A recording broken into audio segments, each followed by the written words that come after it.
Social মিডিয়াতে প্রচুর news আমরা দেখি, প্রচুর ইনফরমেশন সোশ্যাল মিডিয়া থেকে কালেক্ট করি আজকের ডেটে।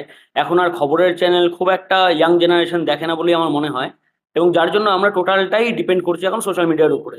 কিন্তু এই সোশ্যাল মিডিয়াতে যে খবরের মানে খবরগুলো যেগুলো আমরা পাই বা যে ইনফরমেশনগুলো পাই, সেগুলোকে আদৌ কতটা সত্যতা বা আদৌ সেটা সত্যতা যাচাই না করেই কিন্তু আমরা সেগুলোকে একদম ট্রুথফুলি বিশ্বাস করে নিই। এবার সমস্যাটা হচ্ছে, আমাদের মধ্যে একটা বড় সমস্যা দেখা যায় যে আমরা বিষয়টাকে না ক্রস চেক করার চেষ্টা করি না। তো আমার মনে হয় যে অলওয়েজ সেই সমস্ত নিউজ, সেই সমস্ত ইনফরমেশন যেগুলো আমরা সোশ্যাল মিডিয়া থেকে কালেক্ট করছি, সেগুলোকে একটা ক্রস চেক করা জরুরি। কারণ কোনো একটা নিউজ, কোনো একটা বেসিক ইনফরমেশন, কোনো একটা কারোর কোনো কমেন্ট, কারোর কোনো পোস্ট, সেগুলোর উপরেই বেস করে আমরা বিশাল বড় বড় অনেক সময় ডিসিশনও নিয়ে ফেলি। এবং যার জন্য অনেকেই আজকের ডেটে দেখা যায় যে অনেক সাইবার সেলের শিকার হয়ে যায়, সাইবার ক্রাইমের শিকার হয়ে যায়। অনেক সময় না নিজেদের মধ্যে দ্বন্দ্ব শুরু হয়ে যায়, নানান মানুষের ডিফামেশন হয়ে যায়। তো সোশ্যাল মিডিয়াটা খুব ইজি ওয়েতে হ্যান্ডেল তো হয়, কিন্তু এটার ইম্প্যাক্টটা খুব বড় লেভেলে পড়ে।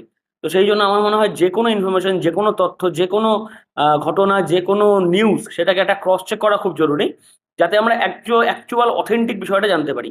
এবার ক্রস চেক আমি করবো কি করে?